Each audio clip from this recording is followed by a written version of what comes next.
What's going on, everybody? I'm Wolfban. You're tuning in to All Facts Podcast. We appreciate you all for tuning in with us.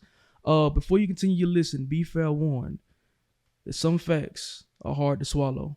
Now, before we get into today's episode, I want to be sure that I give my illustrious co-host the recognition that he deserves. What's going on, Fred? How you feeling, man? Yo, in this bitch. I'm in here. For sure, man. We got a good episode ahead for you guys, man. We're gonna be talking about some good stuff. Before we get into it though, man, how you feeling, man? I want to make sure I check on my guys. Got to make sure that I check on the mental health of my brethren. Man, I'm cool, bro. Let me tell you what I did today, right? Talk to me. So, my daughter, like at our business, we got this big old hill in the back. Right? Okay. And it's got like hella trees. It looked like a forest, but it's probably not even a whole acre wide because it's like houses on the other side. But she, think it's like a forest. So she was like, "Daddy, can we go hiking?" Yeah, it is probably a forest to her. It is. Yeah, that's why I was just finished. Like, damn. I was like, man. And I put these shoes on. I was like, I like these What shoes. you over there rocking, man? You got the little Air Max. Okay. Slight work, whatever. But so we in there, man. Like, and when I tell you this, like, this shit is like thick bushes and like sticks and trees. And he said like thick. It's a forest, bro. I was so mad because I told her specifically, like, I don't want to go in there. It's not safe. And she's like, no, it's fine. I got this. And she's 4. So to her, these like openings look like humongous openings. And I'm like, and then you got dreads, bro. Ooh. Bruh, so it's still sticks and shit in my hair. So if anybody's wondering, I'm not homeless. It's just I got a 4-year-old. This man got his hair wicked by the forest. She is a gladiator when it comes to getting her way. So I be doing stuff that I don't really want to do. Yeah, man, that's kids, man. Kids got to. I'm telling you, bro. If kids weren't cute, bro, we wouldn't give a fuck about them, bro, because they be putting us through some bullshit. She wasn't cute. I'd fight her. For sure. That's like kids' only redeeming quality, right? That's it. Because I mean, they really disrespectful. They shit on you. Think it's funny. Disrespect. Piss on you, think it's funny. Then when they get about 4 and 5, they just want shit. Now, now I'm feeling triggered. Except Fred. To be honest. Yeah, I mean, you gotta think about it. They be mad about. They ain't paying no bills. Not one bill. They ain't went through no heartbreak. I got a box of chicken that I bought this morning that, like, I'm hoping that she's gonna eat it at some point, because if not, she gonna have to wake up tomorrow and eat it. Yeah. This nigga's on a hunger strike right now. Like, she will not eat this food that I bought her.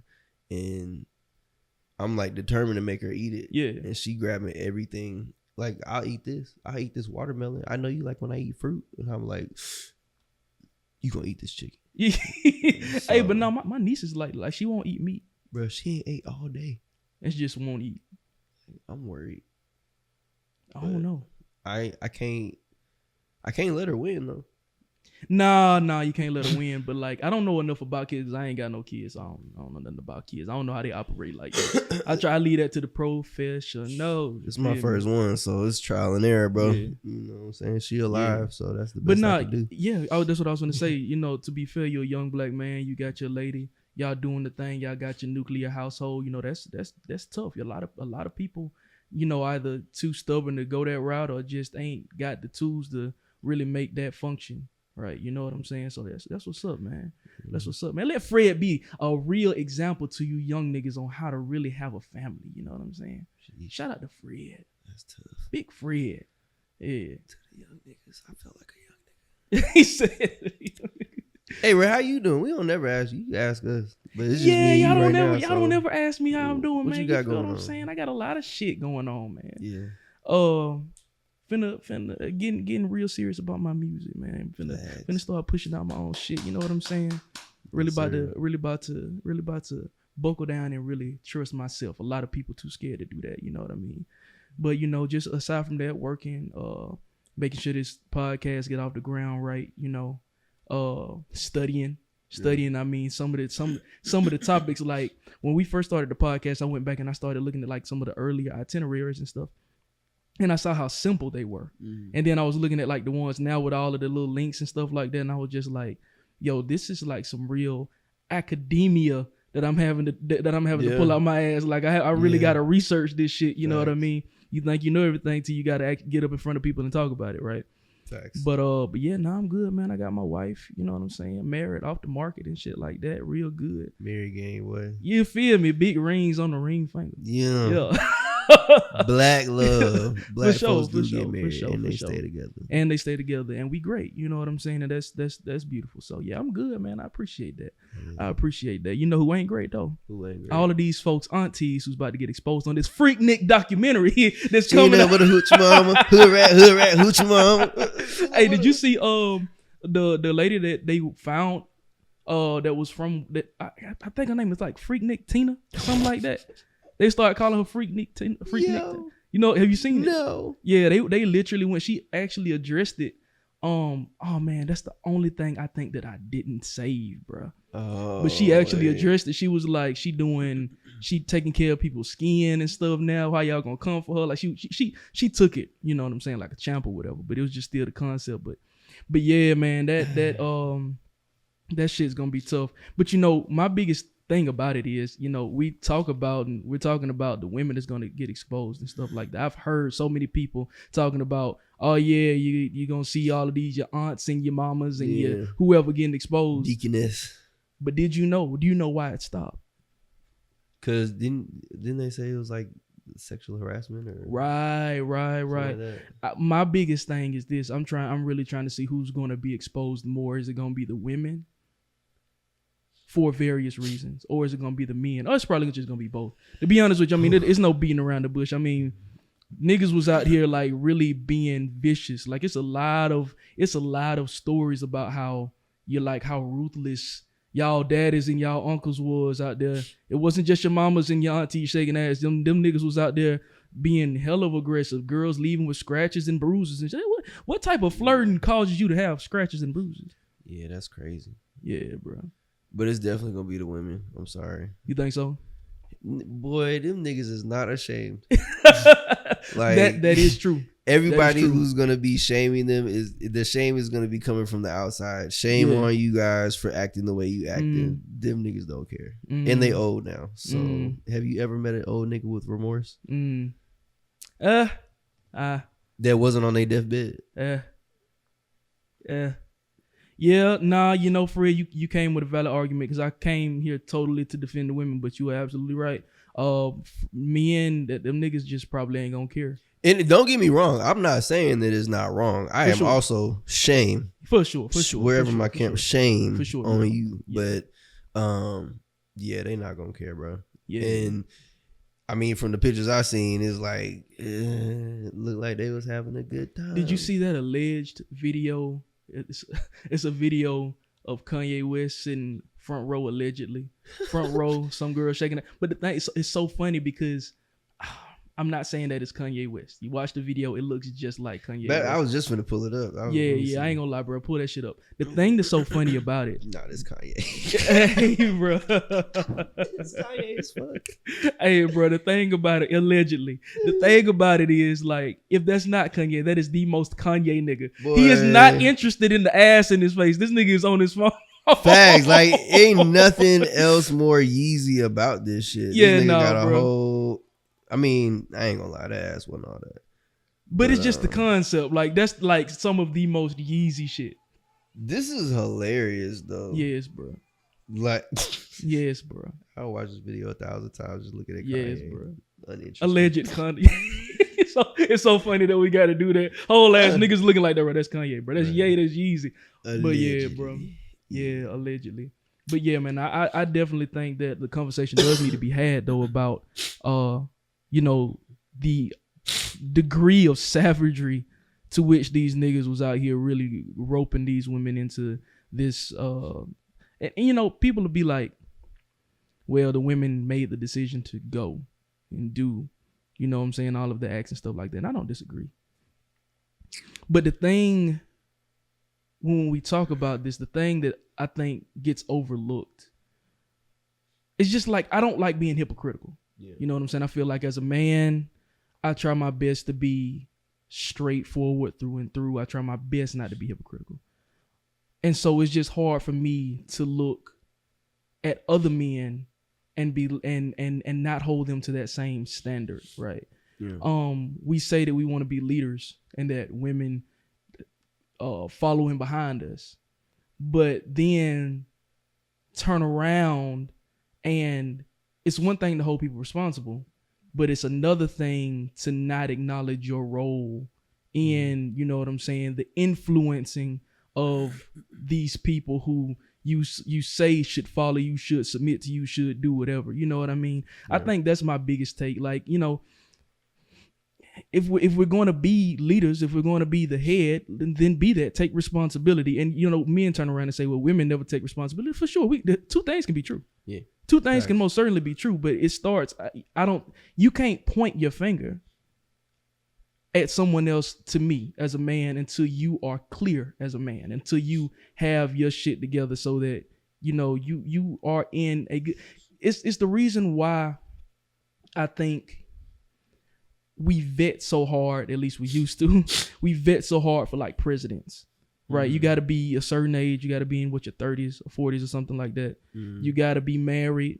You don't have to be married, but you know, preferably married.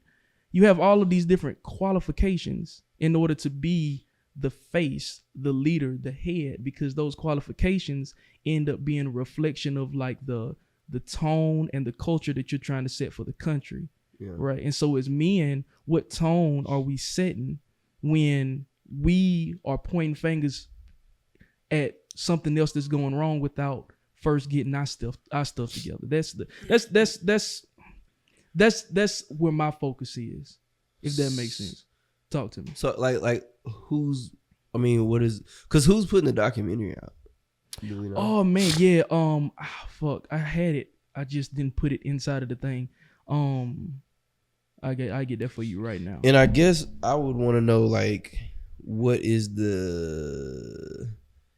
because I feel like all documentaries have to have some type of purpose or some type of reason for wanting to come out. Like when they came out with R. Kelly, you know, they wanted, you know, some consequences and justice for the stuff that he did. So I'm trying to see what consequences or what is.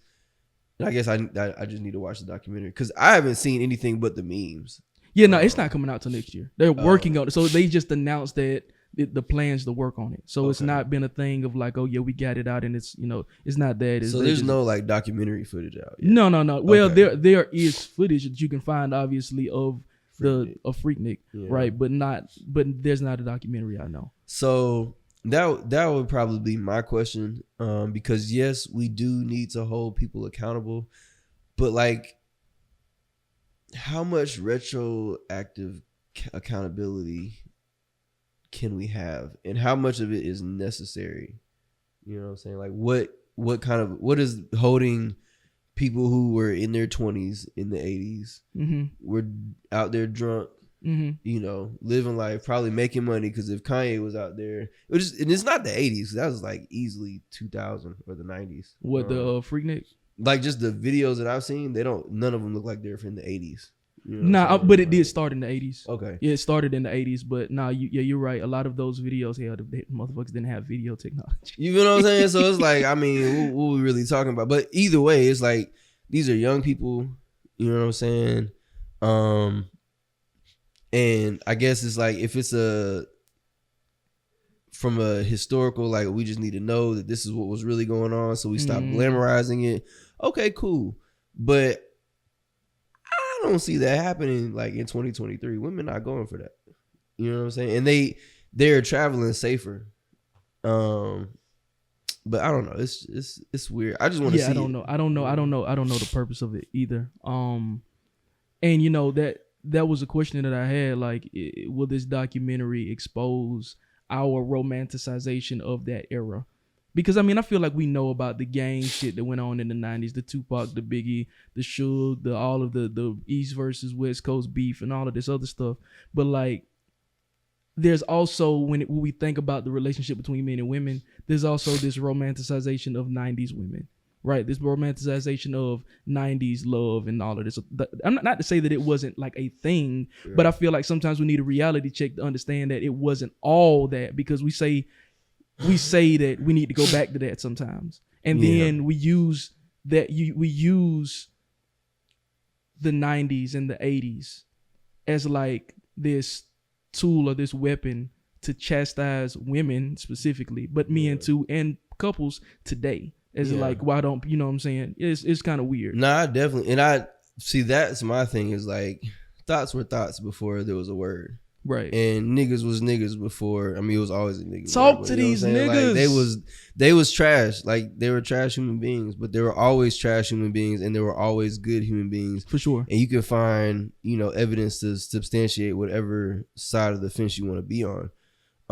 I feel like with this type of situation, it was a party. It was called Freaknik. Yeah. And, you know, the word freak in the 90s was like hot. You know what I'm saying? So like, yeah, I don't ever want to sound like I'm someone who's victim blaming for anybody who went there and had some type of assault or anything like that. For sure. Hate that it happened. For sure. On the flip side of that, it's like, if the festival is called Dot Fest in 2023, I'm gonna be going looking for thoughts. Yeah, you know, and you know, to be fair, I think that most people who went, nothing happened. Yeah. I think that most people are right, you know. But when we start talking about atrocities, it's kind of hard to put a number on what's acceptable. Like, oh, only 2 people got raped. 2 people got raped. That's a lot of people. That's a lot of people to get. That's a lot of rape. That's a lot of rape. One rape is a lot of rape. That's enough rape. We don't need no more. So it's kind of hard to put like a number on it. But yeah, you know, to be fair, if we're talking about statistics, you know, I highly doubt that it was just like some outrageous shit like 6 out of every 10 women were, well, maybe. Hey, and like, I mean, okay. No. Let's look this up real fast, and maybe this can give us a metric How for many this. people got raped in Freaknik? No, before I do that, I'm just going to look up just on surface level how many women suffer from like have been a victim of sexual assault. Mm. No, just in general. That's gonna be a tough number because you know a lot of it goes unreported. For sure. That's why I say just on a surface level, just to kind of get an idea how many women are, and y'all watching at home while we do this, even though y'all are gonna be catching it late, y'all can do this in real time for y'all. Because I think like 8 out of 10. You said what? I said I bet it's like 8 out of 10. I really think that SA victims in America, I would bet that probably about 50 to 60% of women. Yeah. Maybe less, but that, like, in my mind, I'm thinking like I know a lot of women that have had like stories. Did you see what it said? 1 in 6. You How said many? 1 in 6. 1 out of 6. Oh, 1 in 6. Oh, okay.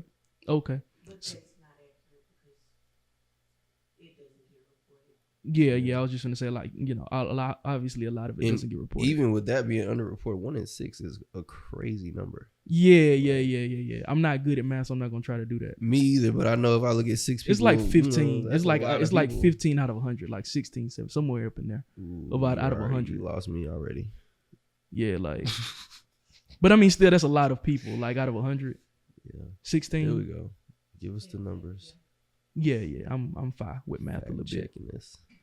Yeah, we do fact checks on All Facts podcast. Sometimes we give opinions, but we always gonna hit y'all with these motherfucking facts.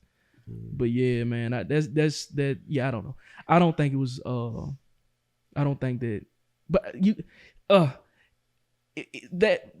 So the reason why I wanted to look that up is because I was trying to see, like, get like a metric for, okay, if this is what it's like in America, it's probably slightly higher because of the climate, right? So that was my thing, and I was trying to use that as to support the maybe it wasn't that many, but like out of 100, 16, and you got to think if it's Freaknik, then that number got to be probably like gotta go up. Maybe double, bro. But like, never mind. I'm gonna leave that one where it's at. But yeah, man. Yeah, we got problems in our community that we need to address for sure. I wonder, like, cause aside from, you know, any sexual assault or anything like that, like, people being wild is not nothing new.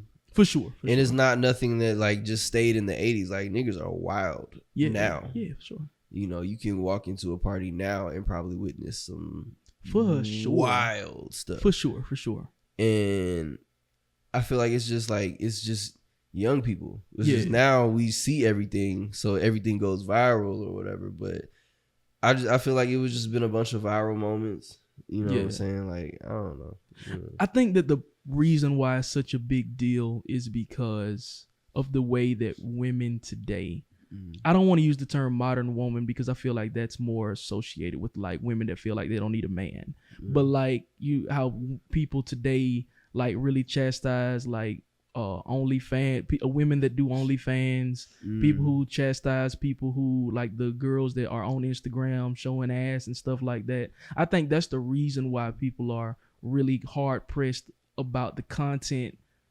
because people criticize women today, but women in the 80s and the 90s was going to Freaknik and bending over and letting 45 niggas slap their ass with the same hand. That's fair.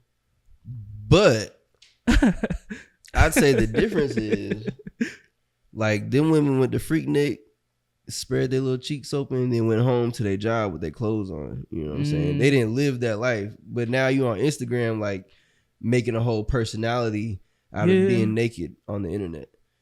I feel like that for me would be the difference. You know what I'm saying? A one-off event, like you go to what were they talking about? Burning Man and what's the other one? Woodstock. Them niggas was tripping, like going crazy, but they was not living their lives that way. That was not a personality trait for them. Okay, but you got that right, where you have women that are now making it a thing, right?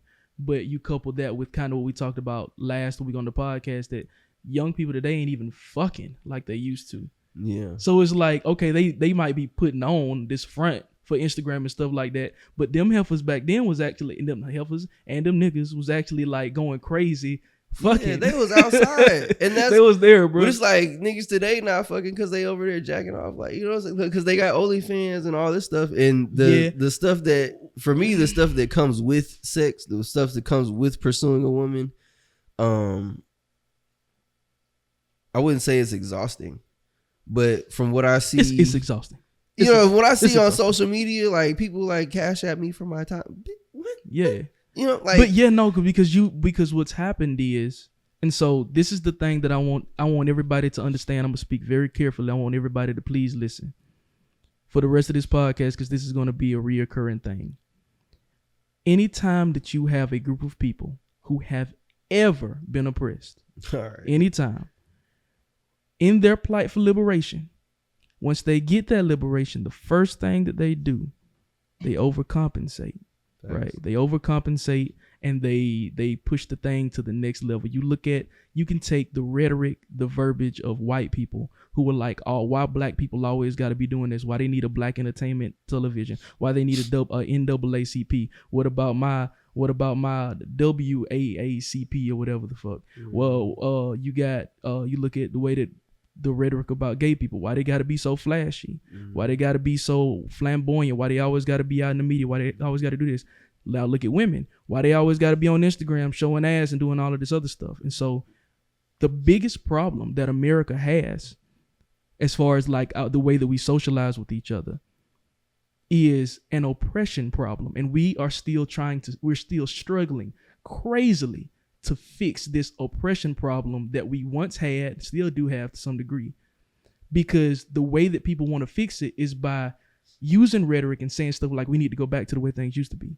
And once again, the way things used to be is what caused the problem to begin with.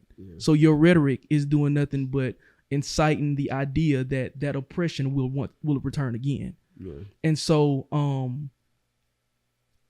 we got to be careful about how we address those kinds of issues when we start talking about why women are doing the stuff that they're doing today. Now, because once again, let me be very clear. Two things can be true. I'm not saying that I agree with everything for sure. Some stuff I'm indifferent about, or hella indifferent about, right? But like at the same time, I feel like women today have gone into, we've created this society. This is where I was going to bring it back around to. We've created this society where women now know that they can get their bag. They don't need a pimp. They don't need a pimp for their body no more. They can get on OnlyFans and trick for themselves. You know what I'm saying? Yeah. And so now it's just like a lot of dudes between the age of 16 to 25 are now a part of this hyper masculine, this hyper aggressive, hyper assertive red pill community. And the reason why they feel underrepresented, which is kind of like this weird rebound oppression that's happening for them. And I use that word very lightly. I'm saying that they feel oppressed. They feel underrepresented. They feel like they have a hard time with something. Yeah. And the reason why that thing exists is because now women have this option to do stuff themselves, to pimp themselves if necessary. Mm-hmm. And so you look at the stats. Oh, baby, can you look this up for me? I can look it up. It doesn't really matter. What percentage of men between the age of 16 to 25 or 16 to 30 are single? It's a crazy number, right? It's like 60 to 70% of of people between the age of 16. It might be higher than that. 16 to 25 are single, right? But then you look at women between that age range. You look at how many of them are single, and we like to shit talk women like, oh, there ain't no man gonna want you. But most women between the age of 16 to 25 have somebody. You know, and so how does that work? They're dating older men who are already well established, that have money, that can give them the life that they want. And so you have young men in college, in high school, or wherever the fuck, because some of them are in high school. You know what I'm saying? They might even had a girlfriend that was a year or two older than them that are now in college. Had a girlfriend. That girlfriend, he's now competing not just with college niggas. He's competing with grown ass men that are looking at that 18-year-old girl like, oh yeah, you legal, baby. Yeah. You know what I'm saying? I can show you. Let me take you for a ride in my Hey, I got a homeboy that really loves Boba Caprices, and so I wanted to say a Boba Caprice. But no, let me take you for a ride in my nice car. Let me take you for, you know what I'm saying? Let me fly you out. You know what I'm saying? Going crazy right now. Corvette's going crazy right now. Look like Ferrari. Anemic. They look like anemic McLarens. If you feed a Corvette just a little bit, it looks just like a McLaren.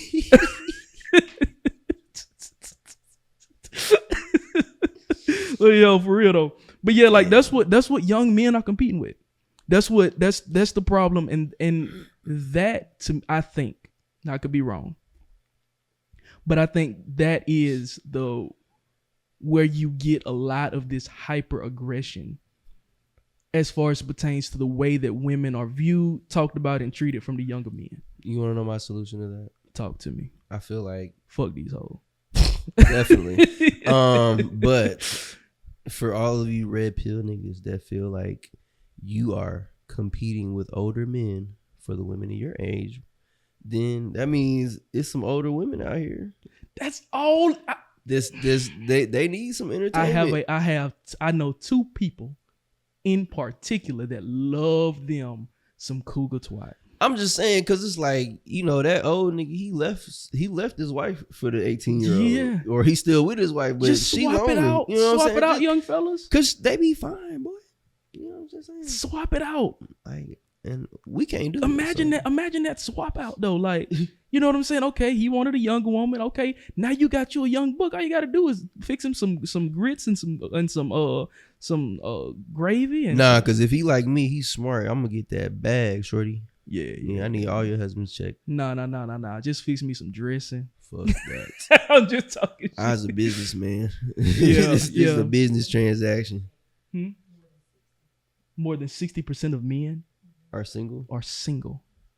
Sheesh. Between the age of 16 and 25. That's a staggering number. But wait, does single just mean unmarried? Maybe. Because then, I mean, I feel like we'd have to fix the age range. Yeah, but I think that it is actually single though. That have reported to be like not in a relationship. That don't mean that they ain't getting ass. That just mean that they probably not in a relationship. And I mean, like, I don't feel like I feel like this era that we're in kind of almost I don't know a better word right now, but like vilifies relationships. Ooh, that's a hot take. Let me see what you're talking about. Well, like if you look at it, like how most people are thinking, why do I need to be in a relationship when I can do this for myself? I can make my own decisions. I don't need to be tied down to nobody. I'm free. I can live my life. I don't want to commit my whole life to anybody. So I don't feel like they're depressed by the fact that they're not in a relationship. They don't want to be in a relationship. They don't want to be in relationships. I feel like the red pill community, and I don't like generalizations because I feel like, there's always an exception. For right? sure. But largely in that community, I think that it's people who, and I think you said this, like it's people that feel like they can't compete. They feel like they can't do this. And in reality, like, this could be controversial, but if you want more of the opposite sex, I won't even say to just men. If you want more of the opposite sex, or even if you want more of the same sex, if you want to attract more people, you must be a better person. Or the thing that you want. You got to be the thing. How am I trying to say this? You have to be what the thing you want is attracted to. Exactly. Yeah, you got to fix your persona. You got to fix yourself up. You got to like lose this idea that somebody's just going to like you the way that you are. Yeah, because they're not. Yeah, and nobody. We take this whole take me as I am thing way too far. Like, I don't have to do shit to impress you. For sure. So if you feel that way, then fuck you. Yeah, because there's some people out here that's impressive. You know what I'm saying? Like, it's a lot of motherfuckers. It's a lot of like, impressive motherfuckers. This bitch over here working out every day. She done did this, dude. What you mean? You don't want to compete? Why? Why the fuck not? It's competitive. You know it's always been competitive. When we was Bush babies, is that racist?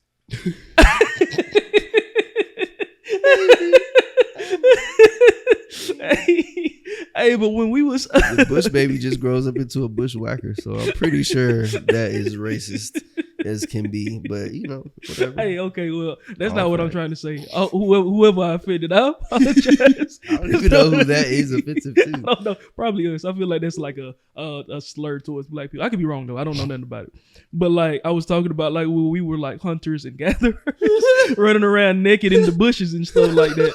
Like, it was competitive. It's always competitive. It's you know what I'm saying? Like, it's always, this just like a male line being like, I'm fat and I'm lazy and I don't want to run after this gazelle and I want all of the women type. I mean, all of the women lying. The women lying be like, no, give me the nigga with the big mane. Give me the one that's gonna feed me, cause well, technically in lions, the women are the ones. It's true. But that's like, facts. That's facts. but to the point that I'm making is just like you can't sit up here and be mad about your circumstances while also not doing anything about them. Yeah, you sitting on typing on that keyboard, go to the gym. Yeah. That's where you gonna find the girl that you're looking for. Yeah. At the gym. Yeah. Or just bettering yourself. And she don't look like what she looked like on Instagram, guaranteed.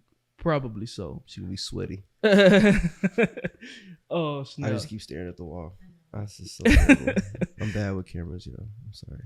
Nah, you good, man. We doing a good job on this show. But yeah. I also don't want to stare into the camera too much. Like, it's something intrusive about it. You know what I mean? Like, if you be on a podcast and just the whole time I'm just like, yeah. Every point. Yeah. They call it the Jordan Poole effect. Her little red light gonna start blinking.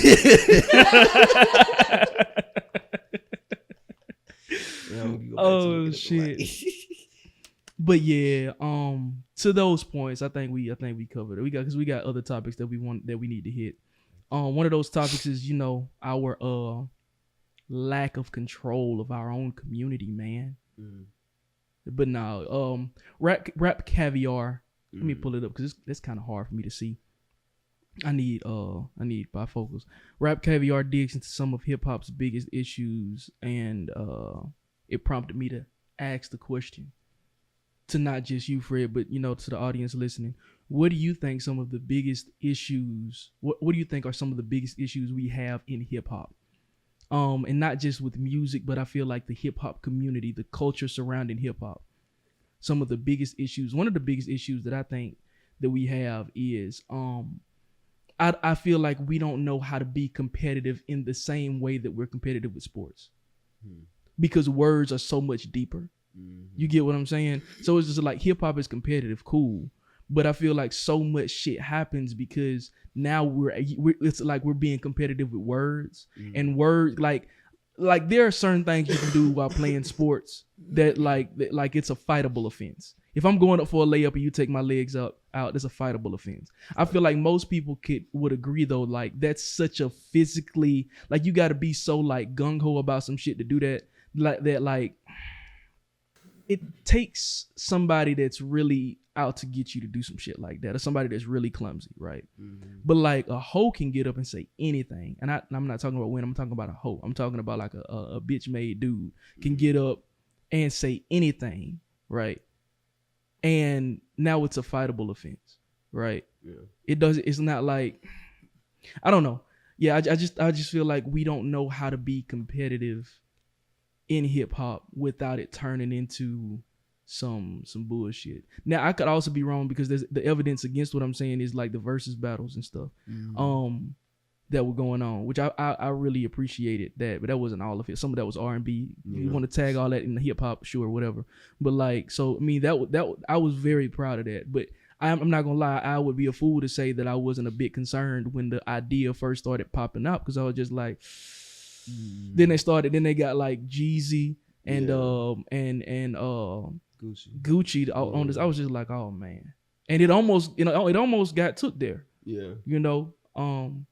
I mean, they shot at each other, so yeah, that's like you can't unshoot at a nigga. You can't. There's no way to put that bullet back. Bro. You know what I mean? Like once you shoot at me, bro, it's on sight. Yeah, like bro, you gotta kill me the first time. Yeah, because I'm gonna kill you.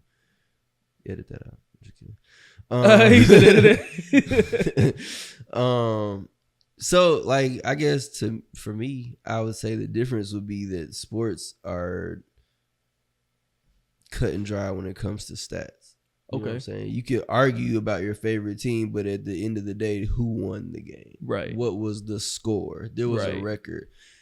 I feel like in hip hop, then there is no scores other than if you want to talk about charts or this, but then every time you bring up charts, then it's like, oh well, the charts are biased or the Academy is, whatever. You could do records sold. You could do that, but then you could also say, well, how much is that is streaming? How much is that is his team behind and buying? They got streaming. Yeah. There's always like something. Whereas like in a football game, this nigga hit that nigga, he dropped the ball, he picked it up and ran and scored a touchdown. That's so tragic. Like that. I'm like isolated. I get we talking about some serious shit, but isolated that play you just talked about, that's some tragic shit. Sad ass shit. Yeah, that's some tragic shit. Hold on to the ball, running back. Come on, bro.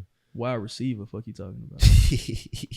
Yeah, I would hate for that to happen to me, man. That's so embarrassing. Yeah, just to watch the team. Just going.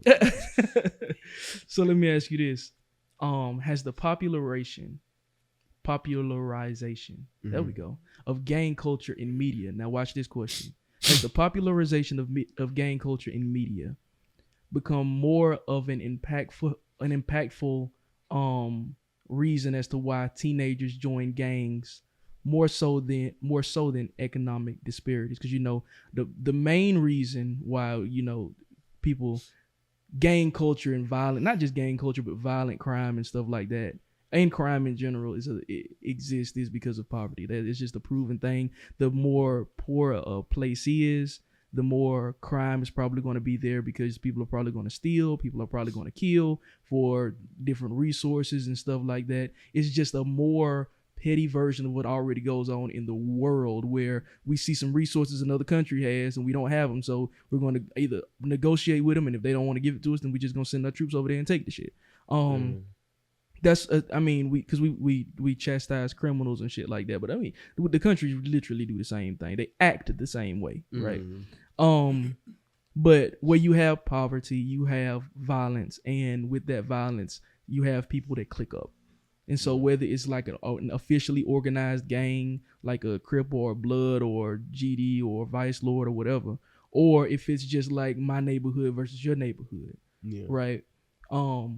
Poverty influences how those gangs form, for lack of better terms. But now it seems like people claim a gang and have never even been jumped in. You ain't even ever been jumped in, but it's just like people that claim a gang because they just fuck with it. They fuck with the culture around it, right? You think about Nipsey Hussle and how many people just started fucking with Crips because of Nipsey Hussle. You know what I'm saying? You ain't even know Crip, but you fucking with the shit because of Nipsey Hussle. You know what I'm saying? So like, are we talking about fucking with it, or are we talking about joining a gang? I'm talking about fucking with it and the way that people who fuck with it inevitably, like whatever percentage of people it is, I don't know. But I feel like that also influences people to want to join gangs. You get what I'm saying? Okay, yes. Especially young kids, because I feel like that's really who we're talking about, kids. I don't want to. Honestly, I think it's still a mixture of the two. For sure.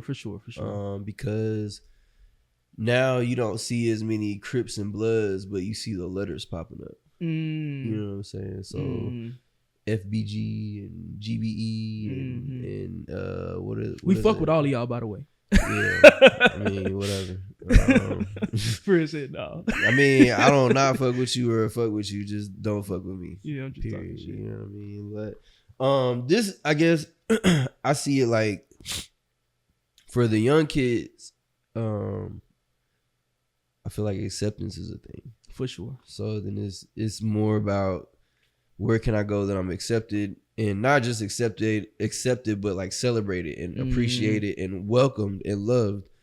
And I think it still is an economic thing because for sure. A lot of these kids are seeing their OGs or their big brothers or their big homies or whatever. They're seeing them make real money off like this trap shit. You know what I'm saying? So then it's to a kid whose dad may be working a 9 to 5 and they're barely getting by, but his homeboy ain't never worked a job, but he got a Hellcat.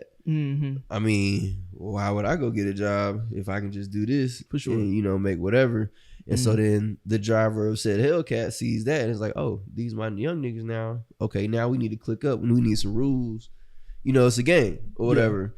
But I think everything is coming from everywhere. Everything influences that. Yeah, for sure. I think the question though was just centered around whether or not one has surpassed the other, like the reasoning. And so let me explain why I don't know. To be fair, the answer to my question is if I were to answer the question, it's I don't know. I genuinely don't. But I think it's a thought-provoking question because you got to think about how many people are influenced or just on their phones.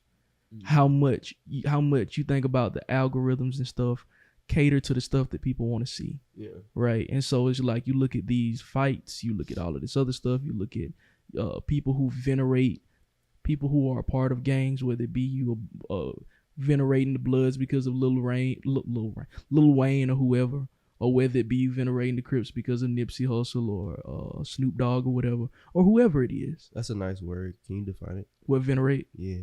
To simply glorify. Dope. Yeah, it's like you look at that person with reverence. Okay. So whether you're doing it for that reason or whatever, I just feel like because of how impressionable, like you were just saying, people want to fit in, how impressionable kids are and stuff like that. It's not far-fetched to me to think that has now become a major, even if it's not the number one reason, I still think that it has become a major reason as to why kids, people who, because it could be an old nigga, is just realizing his true potential as a gang leader. 40 years old. Yeah, you know what I'm gonna start. Yeah, I'm gonna start. Yeah, you feel me? So, yeah. So I just feel like it's become a very prominent reason. I be wondering, like, what was I gonna say? Because now I feel like that's what I was gonna say. I wonder how much of it is in relation to COVID. You know how we were isolated for so long.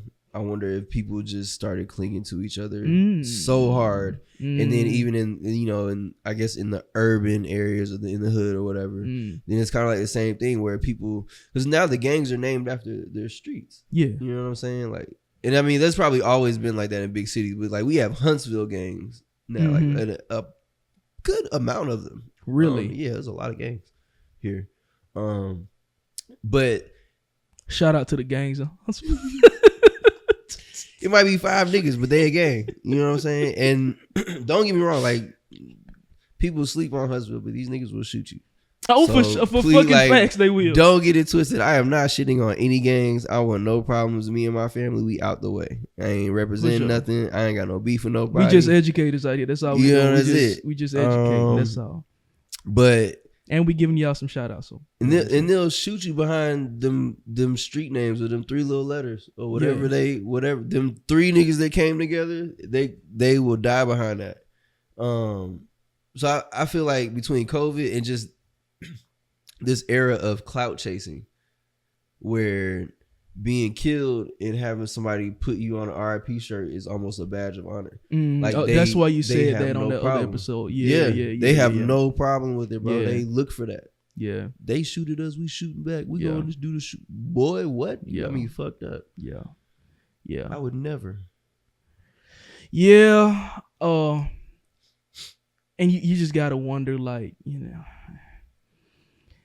because politicians politic about, and not just politicians, but you got people who, politic all the time about solutions and stuff. Like some stuff is just like it.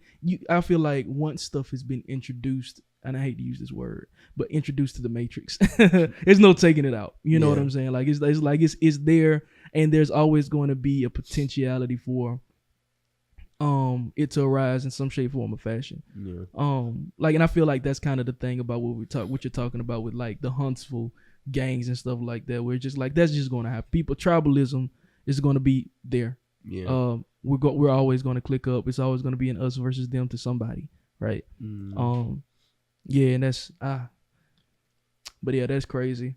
I'm gonna read through some of these. Yeah, that's crazy. I'm gonna read through some of these little facts real quick, and then we're gonna cut to a quick break. And after we come from the break, I got some other deep stuff that I want to get into. Heard. But I thought these facts were pretty interesting. All right. So the Virgin Mary was estimated to be around 14 years old during the time of Immaculate Conception.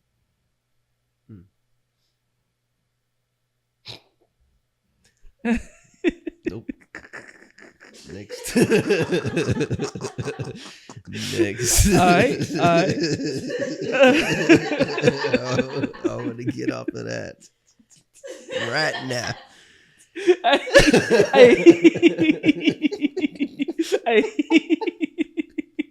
Hey, Fred wasn't gonna open that door. I got a lot of hot takes, but they gonna stay right where they at.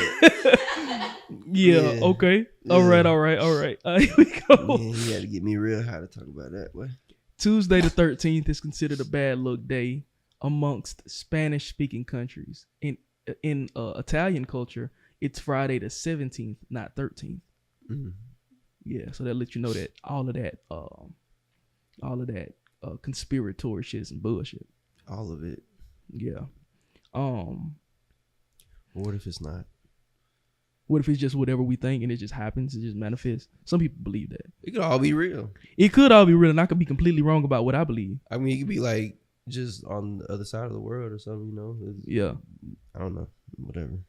But like Spanish-speaking countries is like Brazil. Oh wait, they speak Brazilian. Not that far away, I guess. They speak no, I'm wrong. They speak Brazilian. But like Mexico. Okay. Like they're right. Like they're literally like right down there. Door. Yeah. Yeah. What else we got? I thought this is for any type of space nerds and geography nerds and stuff like that. I got this one for y'all. Antarctica was discovered 39 years after the planet Uranus. There's a joke in there somewhere, but I don't know how to make it. It's the word Uranus. Yeah. I thought that was interesting. Like how we find this nigga in space. But we didn't even know we had a whole, they're just like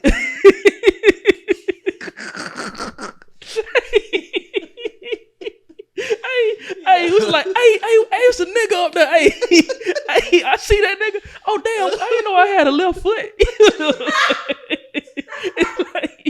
For 39 years. For 39 years, we didn't even know that nigga was down there, bro. Just limping. Oh shit, that's funny, bro. Yeah. They whole ass found the nigga in the sky, but could not find the nigga that was like on your ass. We're getting close to the Uranus joke. I feel like we just keep talking about it. Oh man, but that's it, man. We're gonna take a quick break and we're gonna come back and give y'all some more of this hot shit that we got going on. Once again, this All Facts Podcast, a show where we give hot, informed information using facts and shit like that. We do our best to bring comedy into the mix and stuff like that. But always remember that before you watch this show, be fair warned, because some facts hard to swallow. We out.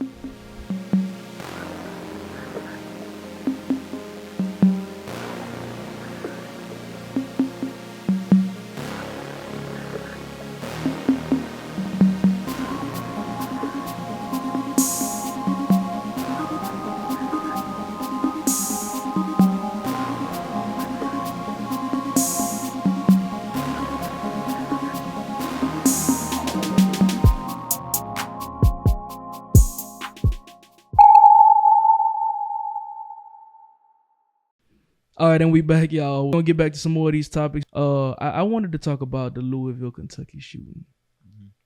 You know, I actually didn't look that deep into all of the parameters around it. All I know is that, and this was enough for me to prompt the conversation.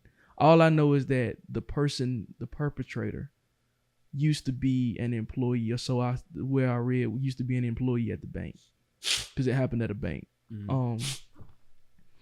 And I don't know necessarily what the circumstances were, but that prompted this individual to go on this killing spree. Nothing is ever justified when you start killing people, right? Right. But I think that there's a difference between something being an excuse and something being an explanation. And that's something that I feel like people have a hard time with when talking. I feel like honestly, I feel like that's why a lot of our parents were our first bullies. Mm-hmm. That's tough. No, I really do. I feel like our parents were our first bullies when it came down to it, because when it comes down to that matter, like, it was talking back, right? It was talking back. It's just like, no, I don't want to hear your excuses. Just like, nah, I just want you to understand, right? But it's just like, nah, you don't talk back to grown folks, right? But that's a whole nother conversation. That's not what I'm here to talk about. What I'm here to talk about is the way that we have a gun problem, or maybe not a gun problem, but we have a problem with perpetrators in our country going around and shooting people up, just because of whatever the fuck. And, you know, people go back and forth. Is it a gun problem? Is it a people problem? Some people are like, well, guns don't kill people. People kill people. My gun has never killed anyone. Facts. Facts. But and then you have other people that are like, people with guns kill people. It's obviously, the truth is oftentimes, if you ever want to search for the truth, always remember that the truth is most of the time in the middle. Most of the time, anytime you're on one side of the fence or the other side of the truth is the fence.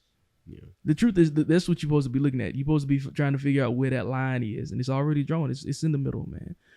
It's people with guns kill people. People who aren't stable, having this easy access to guns, and you don't want to get so radical about it that you end up like Canada. Coming for you Canadians and shit like that, because y'all got some fucked up ass gun laws. Apparently, no, they do. Apparently, there was this hot story in Canada where a dude was charged with murder because 4 men entered into his home trying to rob and assault his mother. And he shot. Now, obviously, he killed one of them because he's being charged with murder. As he should. Yeah.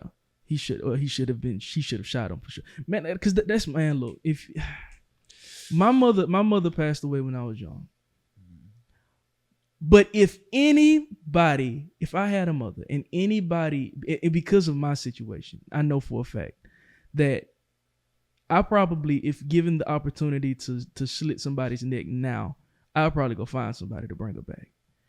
Ain't no way you finna sit up here and think that you finna just assault my mother, take something from my mother. Man, hell no. I'm like going crazy. Yeah. Going crazy. Like you gonna be stinking. That's just what it boiled down to. Like, you're gonna be stanky, you're gonna be funky. In the event that y'all ain't watched this other episode where I was talking about how cute funeral homes make death, they fix you up and have you looking all cute and shit. They put the little makeup on you. They trim you up and do all of this other stuff. Make sure that you don't look. Let me tell you something.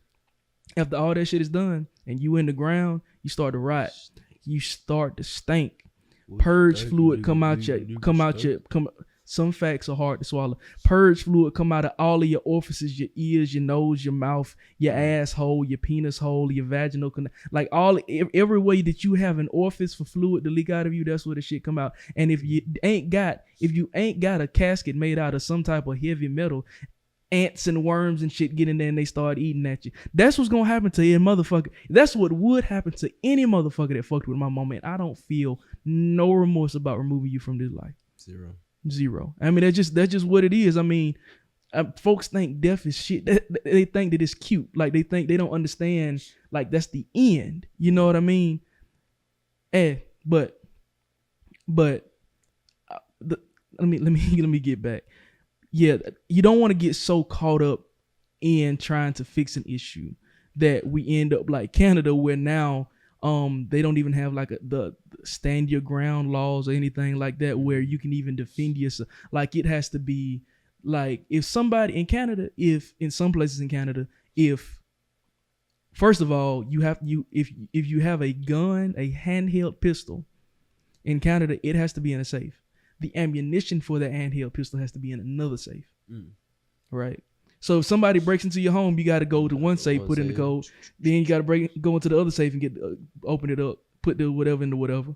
And then on top of that, if you do just so happen to shoot and kill somebody, it has to be in the front facing area. If they just got done whooping your mama ass and they turn to run out the door and you shoot and kill them, so it's murder. It's murder.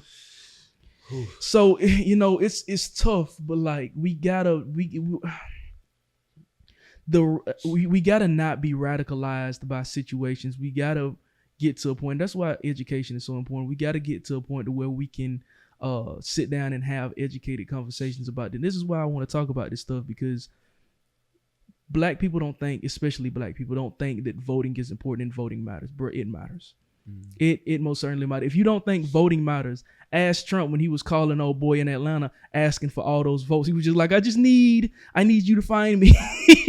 Did you hear that audio of him calling buddy in Atlanta? Hell no. I'm gonna show it to you, man. I be feeling so uninformed when I come here. You said what? I said I feel so uninformed when I come here. I'm missing everything. No, man. In my room practicing. Yeah, like no. Trump made that's one of the things that he's being charged for too. It's coming. He while he was still the sitting president, even though he had lost the election, he called down because he lost the Georgia vote. Right? He called down to Georgia, called down to Atlanta, and was just like, I need you to like find me some votes. How did he think he was gonna go to Atlanta and get the votes? Because that's where I don't know. I don't know. Why not Idaho? No, but that's what I'm saying. I don't know, but that's one of the states that he might have won in Idaho. Idaho seems like a place that I don't know. I don't know because I'm not that deep into politics. But Idaho, I feel like there's nothing but like. I apologize if I'm misreading you, Idaho motherfucker. Niggas in Idaho like fuck Trump. Yeah. I don't know. I don't know nothing about Idaho. No facts. The only thing I know about Idaho is they make potatoes. And I only know that from Biggie Smalls. So yeah, I don't know shit about Idaho, but I just feel like Idaho is a place that he probably would have won.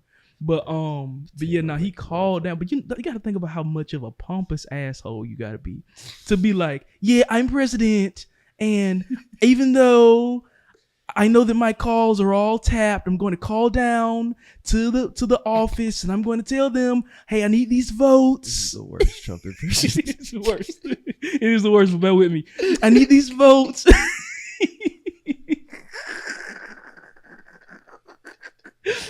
I need to, my hands are too big. You remember there was a thing he was insecure about how his hand size. He was insecure. They said, you know, small hands mean that your thing little. He said, trust me, there's no problem down there. Hey, Trump, my nigga, bro. What'd he say? Trust me, there's no problem. Hey, Trump, my dog, man. I fuck with Trump. Let me tell you why I fuck with Trump. Look, everybody looking like this coon ass nigga. I'm listening because, yeah, go ahead. Now, the reason I fuck with Trump is because the man is completely transparent about all of his dumb shit. That's the only thing that I fuck with. Like, I fuck with like wild dudes anyway. Like, I just not fuck with them like I want you to be my partner, but like I'm fascinated with like people that are just like gung ho about life. Like, it's just like, I'm gonna do this. I don't care if I change my mind about it in the next 15 minutes. This is what's gonna happen right now, and that's the way Trump is about everything. You feel me? And I just it's just funny to watch, man. But yeah, he called down there and he essentially tried to bribe. He essentially said that I forgot the dude. I don't remember who he called, but he was basically threatening him, saying that, you know, you're gonna find me these votes and shit like that. Mm-hmm. And they got all of that recorded, the whole voice thing and shit. I'll pull it up in a second. But yeah, he called from the White House. It might have been his personal phone, but either way it goes, if you're the president, calling from your personal phone and the White House is the same thing. Right. But he called Buddy and was just like, "Yo, you're going to find me these votes." That is like what you have to love about Trump. Like this, like how could you not trust somebody like that? This nigga can't lie. He wanted to, and even when he does lie, you know he's lying. Like, this is obviously a lie. Honestly, I feel like everybody fucked with Trump up until he started running for president. Yeah. Because we just don't want. So these are the things, and this is a whole nother conversation. And I know that I didn't really finish talking what I was talking about the Louisville, Kentucky shooter or whatever. I'm gonna get back to it, but I do want to talk about this. The thing that people don't fuck with about Trump is his pro-American ideology. This is what I mean by that. His pro-American ideology comes off and is the same kind of rhetoric that racists use. Yeah. So aside from that, I feel like most people fuck with Trump, even though like he's a scumbag piece of shit when it comes to a lot of stuff. Like, everybody that was ever in his corner is now either in jail or facing criminal charges. You know what I'm saying? Like, he's just completely thrown all of his homeboys under the bus, or people that were with him. But like aside from his pro-American ideology, yeah, I feel like people fuck with Trump, and his pro-American ideology is what led to the Christian nationalist, white supremacist Trump supporters, to not all Trump supporters, but I'm talking about like the January 6th thing. That's what led to that. It was because they finally, after having 8 years of Obama, right, having 8 years of Obama, and then not only that, but beating Hillary Clinton, right? They finally had a voice. They finally felt heard. And now they felt like that voice is being taken away from them, which is why representation, I don't understand. Like, so I'm just pointing out the hypocrisy here. On the one hand, there are some racist white people that get mad and some black people too. So let me be clear about what I'm saying. There are some racist white people who would get mad and say, why do we have to have all of this NAACP and BET and black representation? Every time you turn around and look, you got a black person doing this on some type of commercial or on some type of food or some Aunt Jemima on some bottle or some shit like that. Why we always got to push this racial agenda? Yeah. And it's because of how important representation is. You look at what happens when people don't feel represented. They will cling on to the bottom of your shoe. If your shoe has a message that they like, they'll cling on to the bottom of it. Yeah. You know, it doesn't matter who it is. It's just like, and that's what's going on with Trump, because you can point out every fallacious thing that he's ever said, every radical, atrocious thing that he's ever done, and you can give them the facts, and they'll be like, "Well, he's pro-American, and I'm pro-American." You know what I'm saying? And that's all they need. Yeah, that's all they need. Black people don't understand it because let me back up one more time. The reason why I said black people are kind of the same way is because I feel like black people are that way towards gay people. Yeah, definitely. He said, Fred said, not today. I'm not falling into the bait today. I'm not going to get canceled today. This is my thing about the gays, bro. Like, not the gays. I don't want to say that. That sounds homophobic. Are you just talking about gay people? This is my thing about that whole... They call us the straights. This is my thing. And there was like a lot to address in that. But I guess since the last thing is with the reason why I feel like black people don't fuck with the gay struggle or the homosexual agenda. I don't know how to phrase it, but you're not going to get canceled in any way you phrase it. I don't know. I feel like the reason why is because we still haven't really got it. Like we haven't. Like we're afraid to speak on gay people. Yeah. But we say nigga just so freely. Talk. You know what I'm saying? Yo, shit. Like, we could make all the racist jokes, black jokes, but if you make a gay joke, you're homophobic you're transphobic. That's that overcompensation that I was talking about. That's why I said pay attention, because that was going to be a reoccurring theme. That's exactly what I'm talking about. That's overcompensation. Where the people who are not to be named, the Voldemorts. Not the gays. I'm talking about the other ones. They start with the J. Oh yeah. Yeah, though you are not to be named. Yeah. It's like you can say nigga on TV all day, on regular TV. On this podcast. But you cannot say the F word, and I'm not talking about fuck. Yeah, no. You know what I'm saying? Like, that's crazy to me. And it's mildly offensive, because I don't know no people that were enslaved for being gay.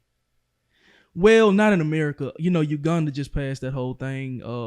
You heard about that? No. Yeah, Uganda went crazy. They went ballistic. Like, they dropped the whole like anti-gay nuke on the fucking country of Uganda. They passed a law. Basically, if you are homosexual, you can be arrested and put in jail for like 10 years. But it's like you could walk down the street as a homosexual and just not do no gay shit, and nobody would ever know. Yeah, I get what you said. Because, I mean, it is harder to hide being black than it is harder to hide being gay. You have to be outwardly gay to be arrested for being gay. I'm just black, my nigga. Like, yeah. You know what I'm saying? So, those are facts that are hard to swallow, most certainly. Yeah.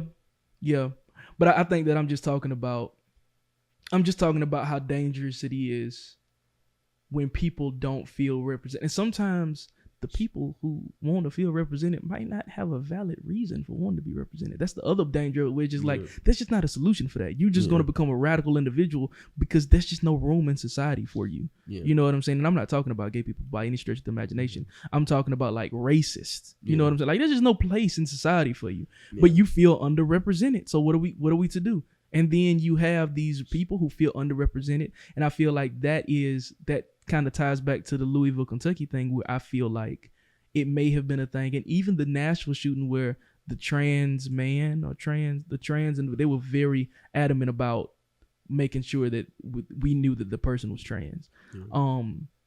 But I feel like that might have played a role into why those two shootings in particular are a thing. It's this underrepresentation, because you think about America, there's this. So the Louisville shooting was a LGBT. No. The Louisville, Kentucky shooting was just a regular member of the bank.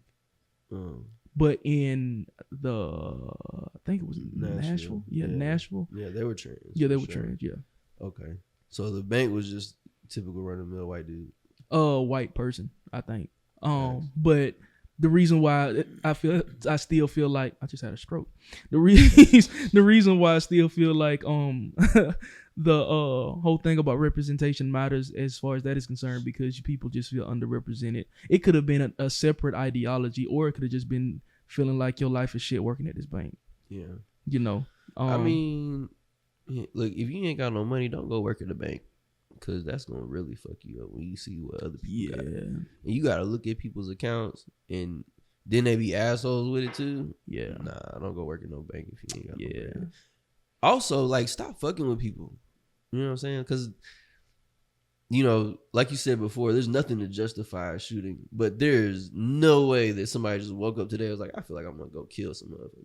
Yeah. Like, most certainly. Like, just stop fucking with people. Like, something led to that. Yeah. But then y'all shooters, like, shoot the nigga that you mad at. Yeah. Just them. Like, leave everybody else Fred out of said, it. if you gotta do it though. If you gotta do it, though. One person, one person that puts you in that locker, that's who you go shoot. Go find him. Yeah. Take him out. And then the rest of us, let us be. Yeah. Because my kid, I'm praying that she ain't gonna never be no bully. But I definitely don't want her to be shot because somebody else was fucking with somebody. Yeah. You know what I'm saying? Yeah, like, for sure. That's a deep thing though. Yeah, that underrepresentation. I feel like America just has an overall apathy as it pertains to just the way that they feel about the country now. And that forces people who do have strong feelings about the country to feel underrepresented, because I feel like most people, especially black people, don't give a fuck about America. I feel like we care about it because we're here. Yeah. But we're not like a pro-American, American first thing. And it's hard for us to understand because black people in America, this is another hard fact to swallow, but we don't have a country. Like, we don't have a country that we started, right? Not here in America, right? I'm talking about Africans Americans, members and descendants of the African diaspora. We don't have a country that we started. I mean, you can say that this country was formed on our backs, but let's be fair, let's be real about it. It was, but those white men and those Portuguese and the Spaniards or whatever and the Englishmen, they're the ones that made all the laws. They're the ones that came over here and established all of this other stuff. All the wars that were fought over their feelings and what they had going on, right? Yeah. This was originally America was originally the white people's thing, right? Fact. Now I'm not talking about the land. I'm not playing semantics with you motherfuckers. I'm not talking about the Native Americans' land. I'm talking about the establishment that is America, right? Rain dances. Yeah. And the thing, but if you dial it back, for example, this is why I think that also black people are actually, I believe that black people are more conservative than a lot of other races, even though we vote Democrat most of the time. I feel like we are only really truly liberal, or progressive is the word. We're only truly progressive as it pertains to our own liberation. Absolutely. When it comes to every other issue though, conservatives, you might as well. Most black people are Republicans. I feel like that's a lot of people like Candace Owens. I feel like that's a lot of her points. Yeah. You know what I'm saying? People give her a lot of flack, which rightfully so, because I feel like she says some wild shit. She say some wild shit and she be leaving out a lot of key points as it pertains to like just perspective, right? Yeah. But yeah, I feel like most black people are conservative as fuck. Yeah. When you go ahead, I was going to just say that like the whole 2-party system causes people to almost vote against their own interests. Yeah. And I ain't gonna lie to you, like I am not a voter because I am not a politics person. I'm not informed on politics, and so it's hard for me to go get out and vote because it's like all of a sudden people just start talking about, oh, the election coming up, whatever, blah blah blah. Who you gonna vote for? Do this, blah blah. And to me, like, you know, I be listening to what, you know, when they say voting matters, and I believe that it does. For me, I just like, I've been in kind of like the same place regardless of who was in office. Mm-hmm. So I always took it. That's real. To be like a grand thing. Like in the grand scheme of things, yes, it may matter, but in reality, like, Obama didn't make me rich and Trump did not make me poor. Right. You know what I'm saying? So it's like, I don't know. Sometimes I think that people get lost in all that. Like, you gonna vote for this person, you gonna vote for that person, you gonna vote for this person, and then all these niggas get in office and don't do none of the shit they said they was gonna do when they was campaigning. Yeah, but that's okay. So the reason why that's mostly what it is because I think it trickles down to like city officials and state officials, but it kind of starts with the problem kind of starts with like the federal government. And so this is what I mean.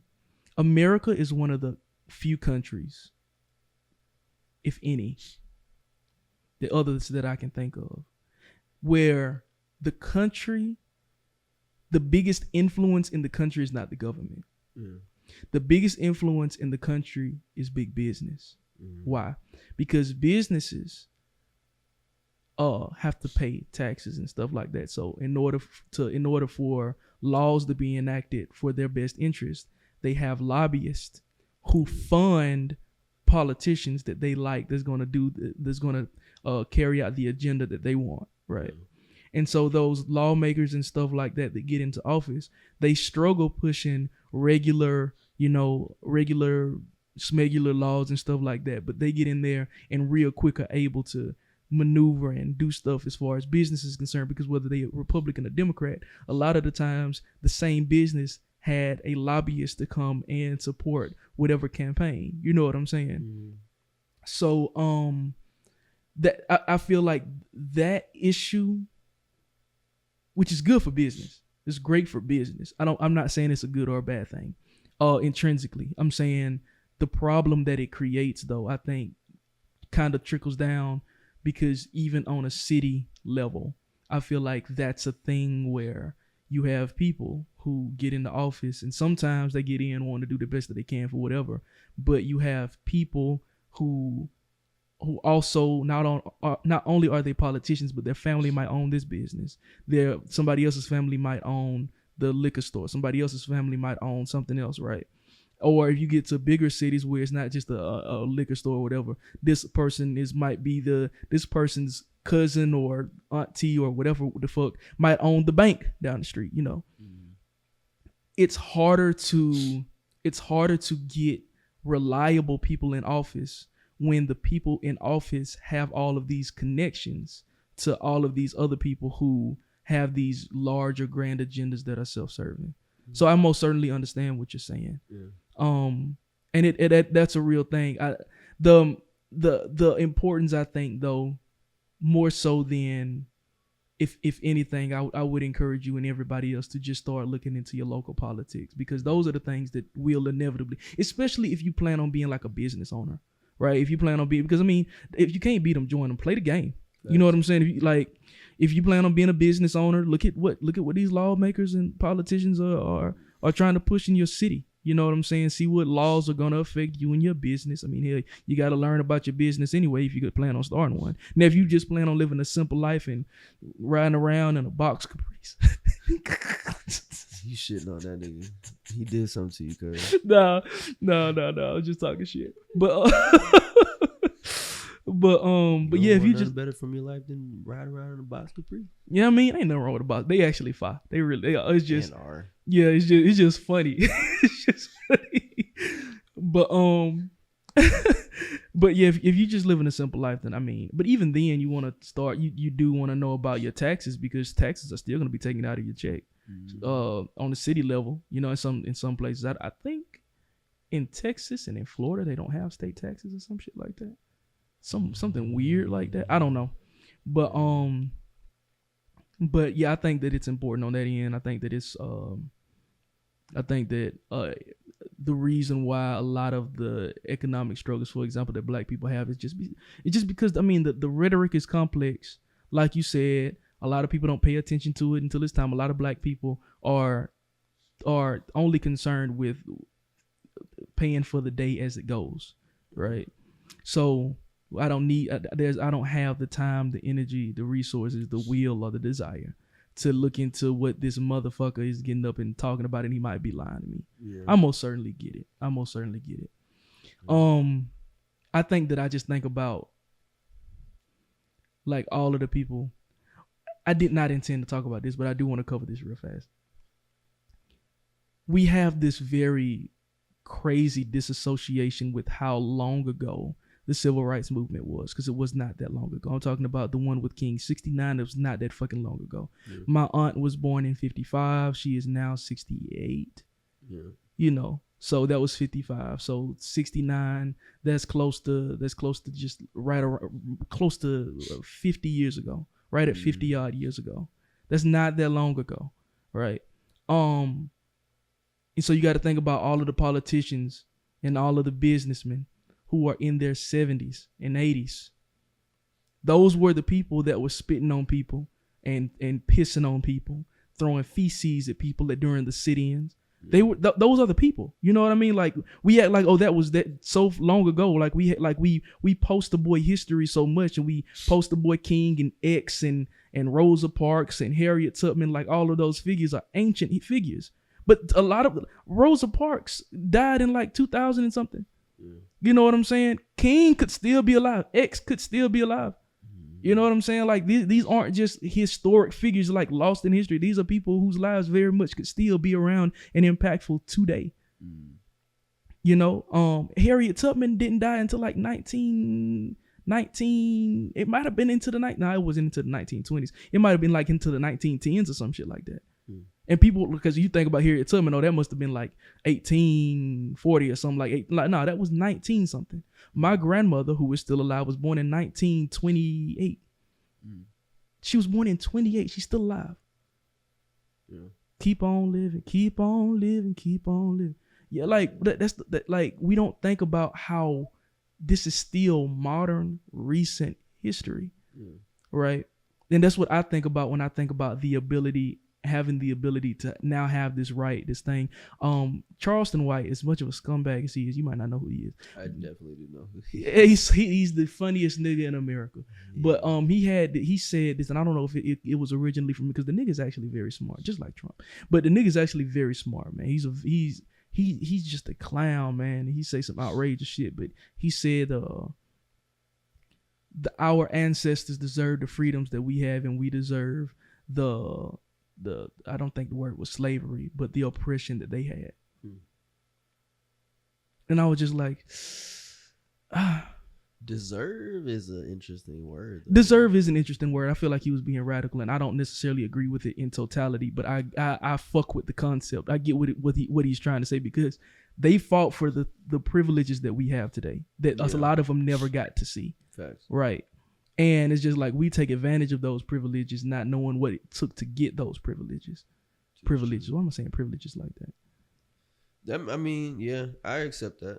Yeah. I accept that statement. Yeah, it's a hard fact to swallow. I mean, you know, we accept facts even when they come for us. Yeah, straight up. Even when they come for us, I mean, if it's real, it's real, you know. But that's we got other stuff to talk about. That's probably all I'm gonna say about that. What I did want to cover real quick was I wanted to tell this story because I think that it'll kind of bridge the gap for a lot of people's understanding of why you have these American first people and why black people don't give a fuck about it, right? Yeah. So I want black people to kind of understand what is going on in these white people's households, and I'm not asking you to give a fuck about it. It's just a level of understanding so that we know what type of history we're going against. Your right? Perspective. Right, it's perspective. So during World War II, and for anybody wondering after I tell the story, feel free to go over to Mr. Ballin on YouTube. He's on YouTube, TikTok, and a whole lot of other places. Just type in Mr. Ballin, Mr. Ballen, for a far more detailed and a far better rendition of this story. But during World War II, there was an island about 500 miles south of the Japanese mainland. And, you know, during World War II, we were at war with Japan and shit like that. It was the world, but Japan was one of the countries that we had a lot of smoke with. Right. And so on this island, it was called Chichijima. And the Japanese had erected these radio towers at the top of the tower. Mm. Well, military advisors were like, you know, we need to take out these towers, or we need to capture these towers. Well, that's what America wanted to do, but military advisors was just like, any amphibious assault on the island would be tragic for us, so let's not do that. Let's not try to just run up on their doorstep and, you know, kick in the door and just say, hey, give us the towers.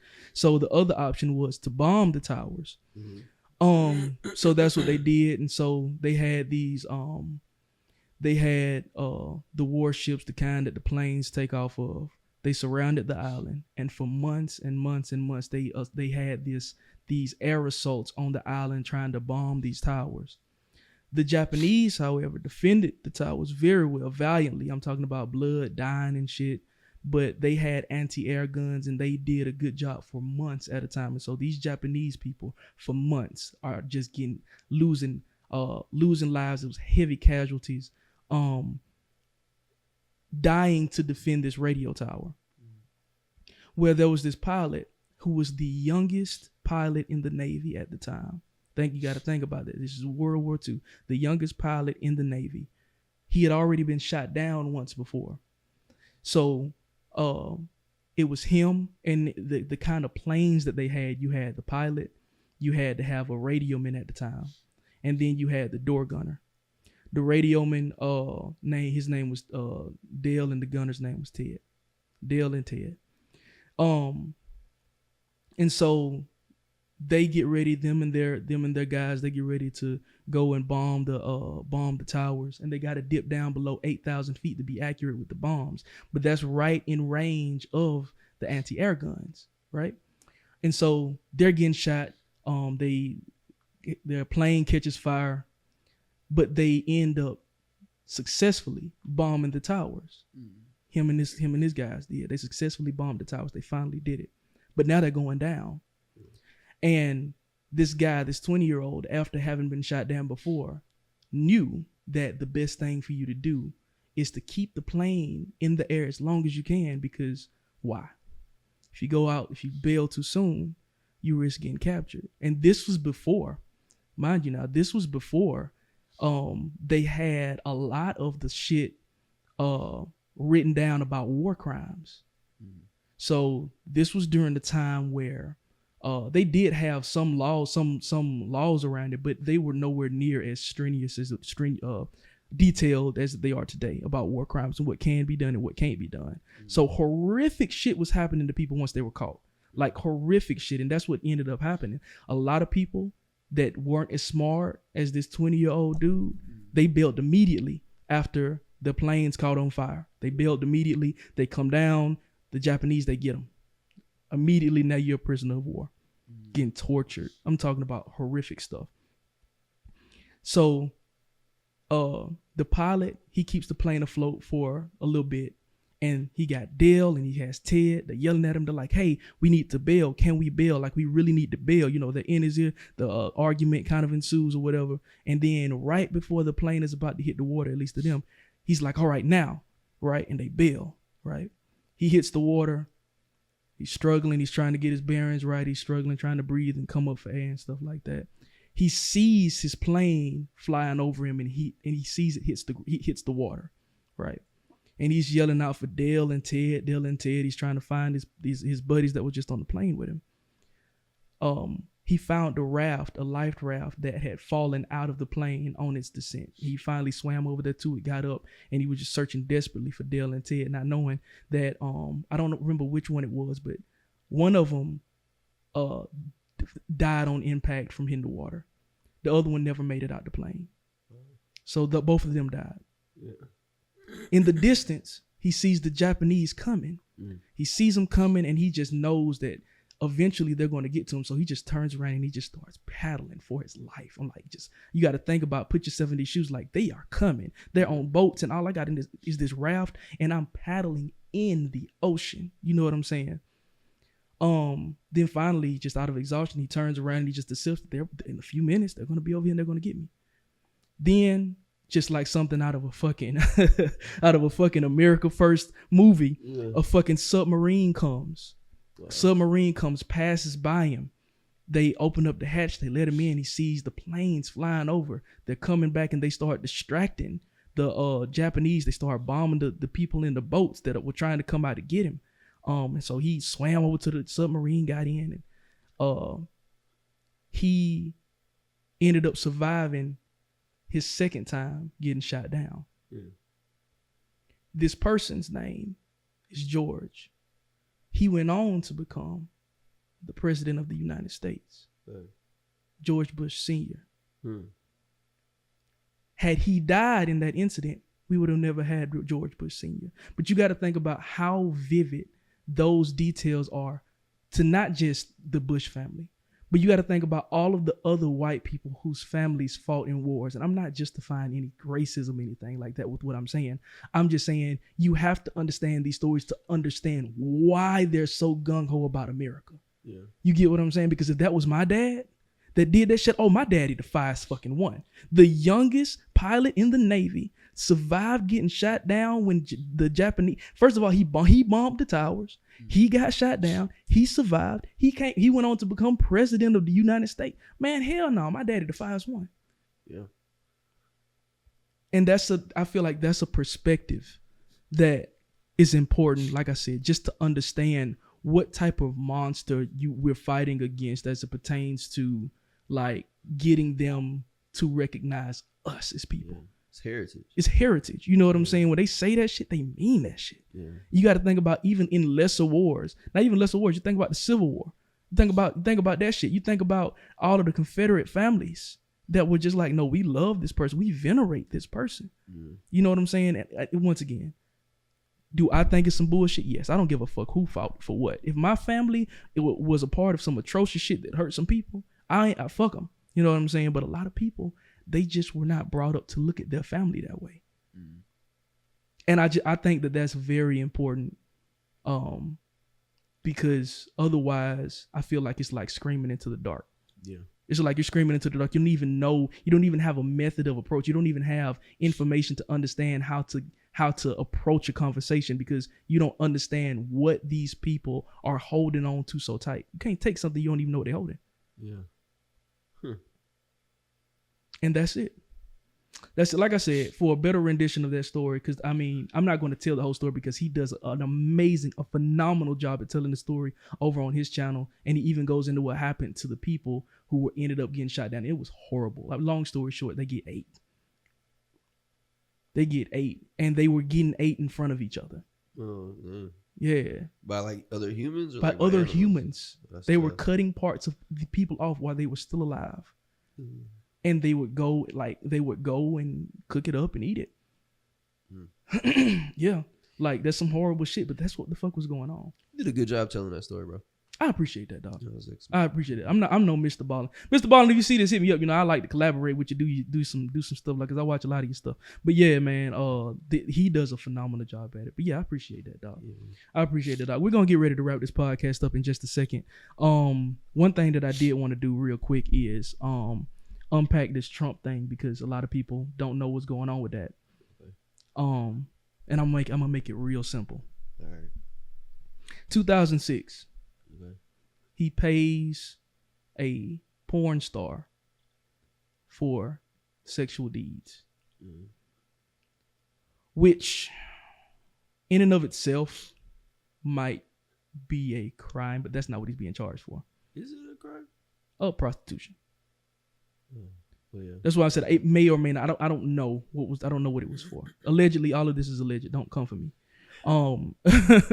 But 2006, Stormy Daniels, quote unquote, he paid her for services, or services were rendered from Stormy Daniel.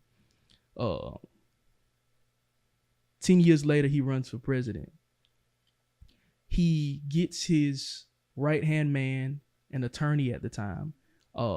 Some people even refer to him as Donald Trump's fixer because rich people have fixers to make their problems and shit go away. But he gets his fixer, Michael Cohen, to pay her off using various methods, which once again is not illegal. That's not a crime in and of itself. You can pay someone for whatever the fuck you want to pay them for. Except if it's prostitution. But you can pay somebody. What makes it a crime is that he paid back Michael Cohen using illegal funds from, I don't remember if it was his campaign funds or whatever the fuck, but he used those funds to pay him back, and he said that those funds were for legal services. And that's where the crime takes place. And why is that such a big deal? If I understand correctly, I apologize if I'm not right about this. Please feel free to comment and fact check me. But the reason why it appears to be a crime is because it's a kind of theft, because that money could have then been written off for tax purposes. Yeah. You get what I'm saying? Yeah. And so it's no different. I mean, it's no different. That's why it's just falsifying documents. It's no different than if you have a business and you like a church. I feel like a lot of churches might even get hit with this, where you have a church and they're looking to see, they do an audit on you to see where all of these funds are going. And you saying that these funds went to this, the whole while you went and bought a mansion with it.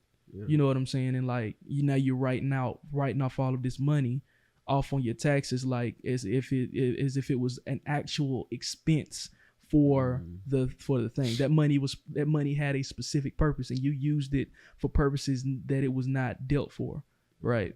And now it comes off as a kind of theft, which is why it's illegal. And that's what's happening in Manhattan. It's been New York versus Trump for a long time though. That's where a lot of his bad business dealings happened. Essentially though, that's the gist of what's going on right now. He got indicted. He did not get arrested. I think he beat the charges. But they were kind of, I'm not gonna say they were weak charges. I feel like they were weak charges for a president.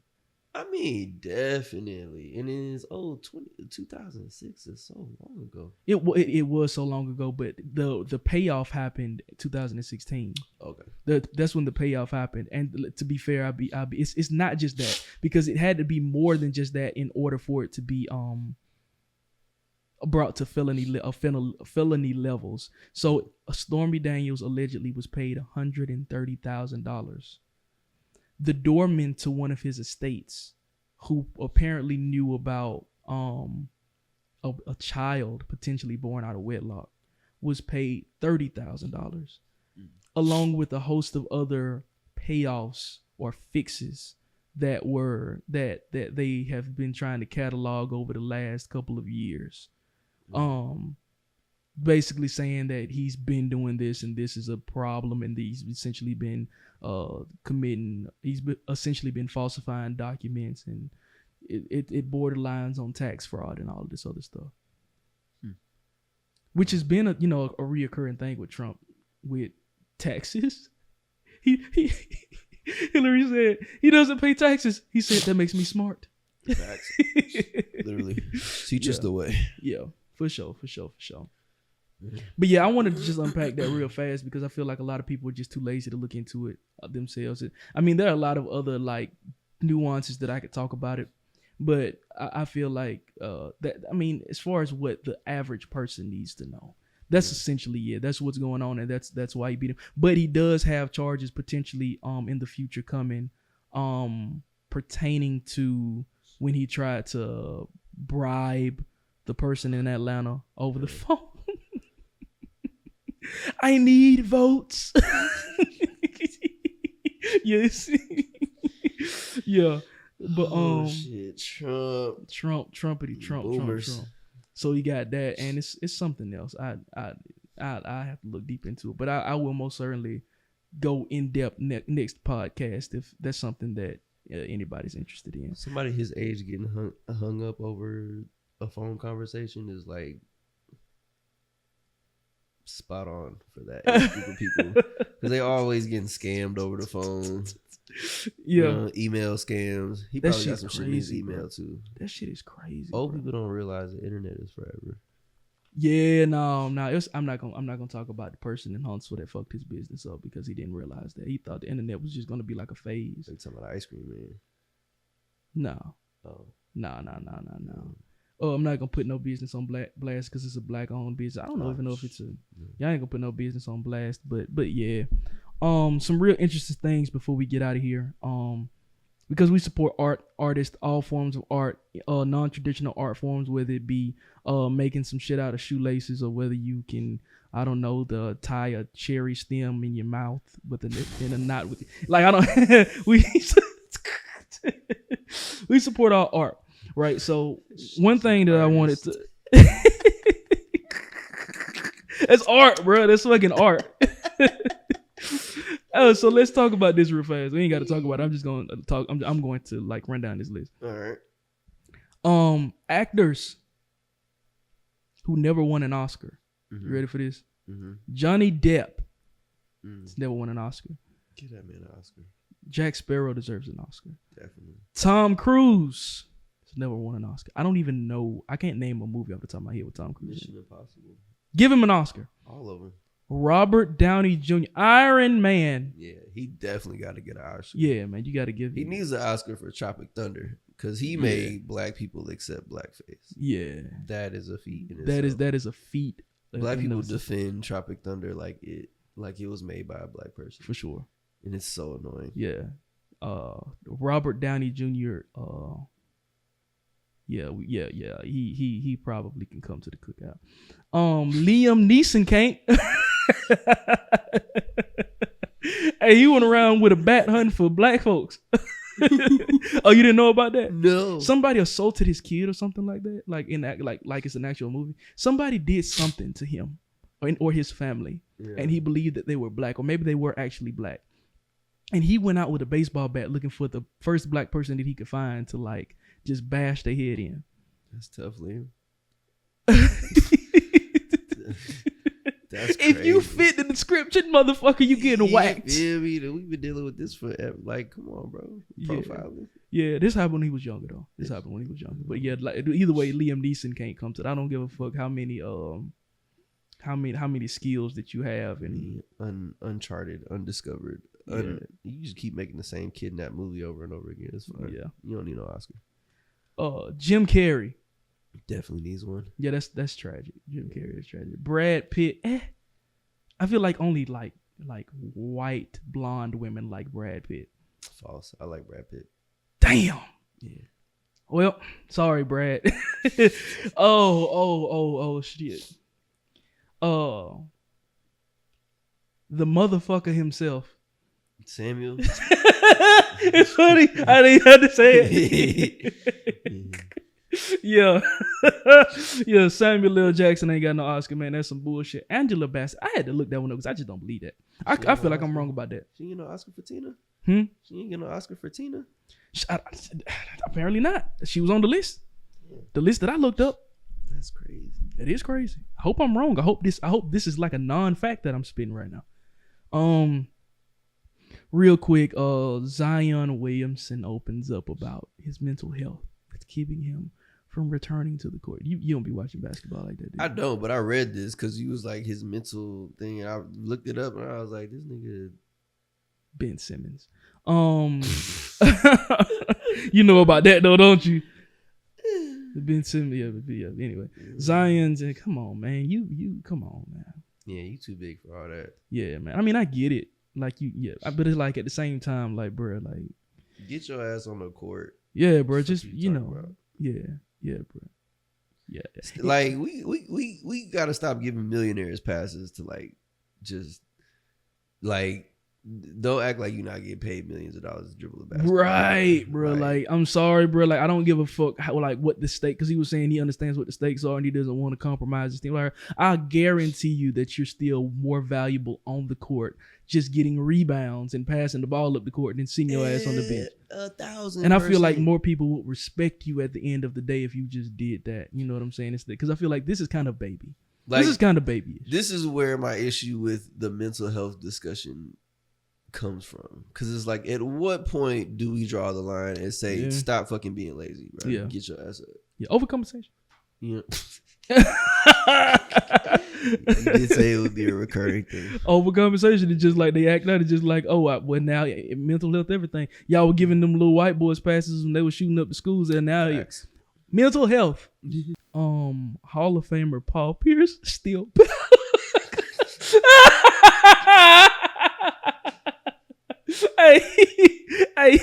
Hey, son said he's baffled by ESPN's decision to fire him. He said, "What did I do wrong?"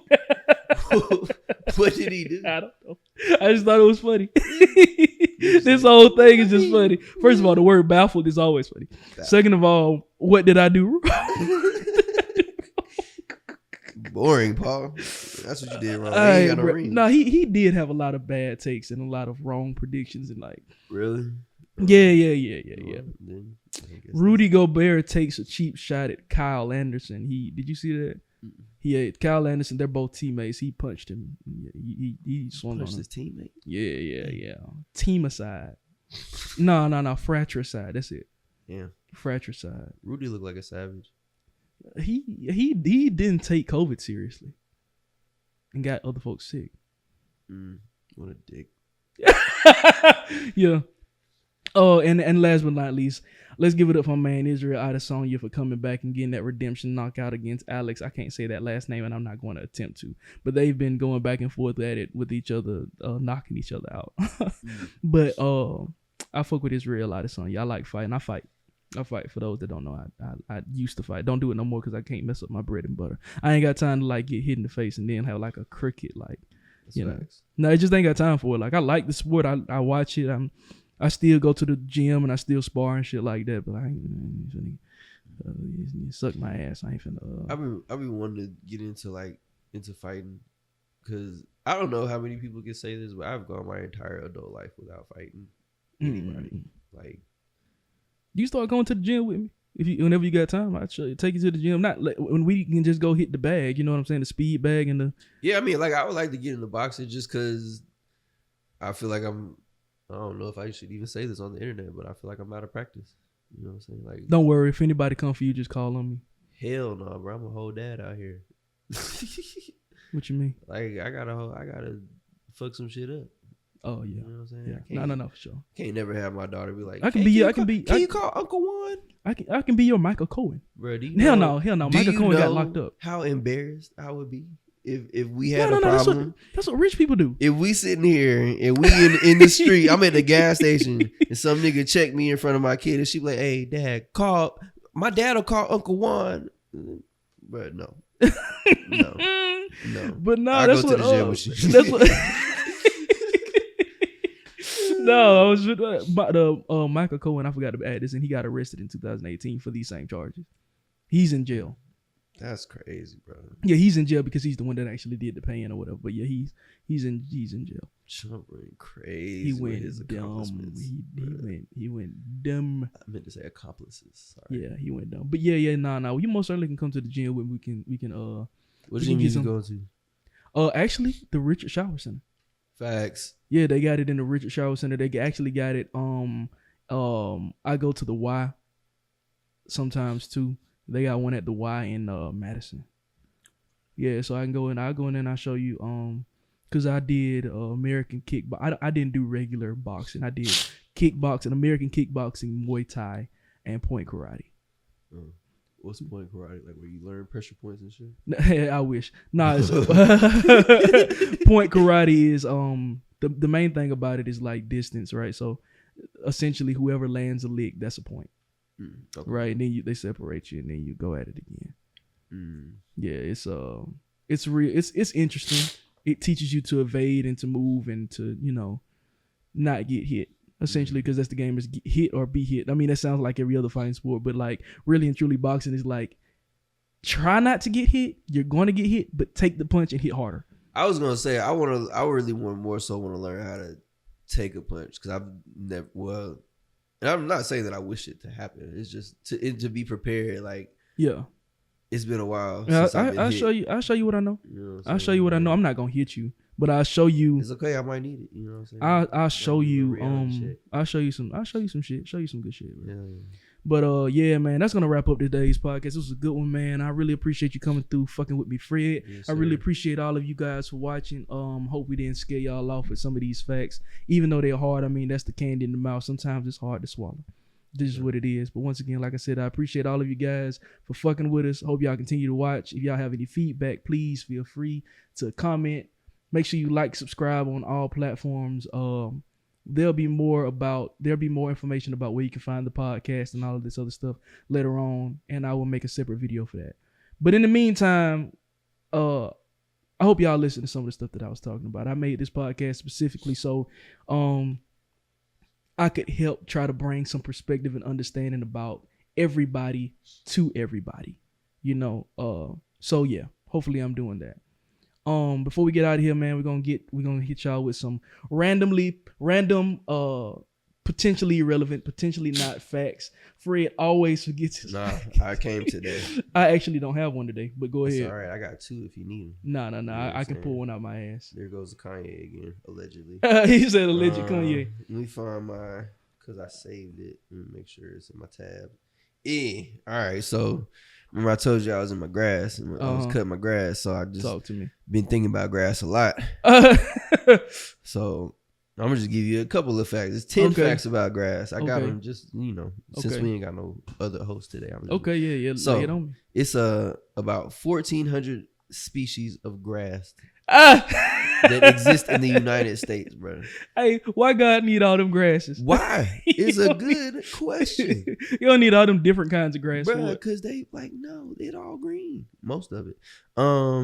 But apparently grasses make up about 26% of plant life on Earth, which that tracks. They said by weight, turf grass is 75 to 80% water. I don't actually know what that means. Turf grass. Is that maybe it's a type of grass? It's not the turf that be on football. Let me not say something stupid. I don't know. That's let's see. This one's kind of lame.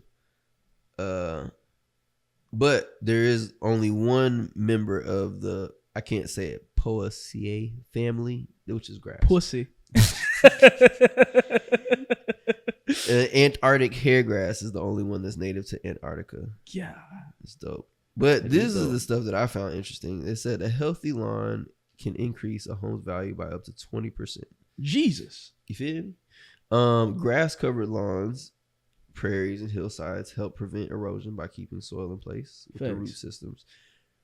This one, grass lawns improve air quality by producing oxygen and trapping airborne dust particles. It says home landscapes that include grass lawns, trees, and shrubs can reduce the air temperature surrounding the home by up to 14 degrees. Giant bamboo, largest variety of grass. And it says a 2,500 square foot lawn produces enough oxygen for a family of 4. Yeah, man. Grass is dope. Grass is dope. But keep your grass cut low because it be snakes up in there. Yeah. Keep that bush cut too. Bush babies. Yeah. I'm trying to think of a random fact that I'm the one that's unprepared today. That's all right. Normally I'd be on top of it. I got a lot of shit that I know. Trying to dig through a lot of that shit is to find a good one, like the perfect toy to present. It's like when you have your friends over and it's just like, I got toys, but it's just like, damn, which toy do I show my friend? All of them. He said, bring out the whole chest. Everything. Really. All right. Let me see. Damn, I suck. I feel like I'm gonna have to hit y'all with a be real. Some real shit. Whether you think you can, or you think you can't, you're right. Yeah, I'm gonna look at this camera. That one actually might have fucked up. So you look at the main one. The main one. I don't know which one is the main one. Is the one with the little lens. The one that's not looking at me. Yeah, it's looking at both of us. No, but so what used to happen was this. Okay, here's a fact. The bridesmaids used to dress up just like the bride to because they would be afraid that what used to happen in some places is people would come and try to take the bride, or they were afraid a demon would or something like that. So the bridesmaids were there to confuse that entity, whether it be an actual person or a demon. The bridesmaids were there to confuse that entity, and if it were to take someone, it would hopefully take one of them. That's crazy. Yeah, and groomsmen were actually originally a part of the band of men who would go to these towns after they've ravaged and pillaged the town, and were going to take the virgins. And when the man was going to take the wife, the groomsman was like his right hand man. So that comes from like marriage tradition, not marriage, but like the way that we orchestrate marriage today, where we have these terminologies. That's where these words come from. That's Fact check me on some of that shit, because like I said, I didn't have that readily available. That's just something that I remember. But yeah, that's some gangster shit. Niggas going to steal a woman to make one his bride. Yeah. Sound like Freaknik. All over again. And with that, man, we out, man. We appreciate y'all. This is All Facts Podcast. Yeah.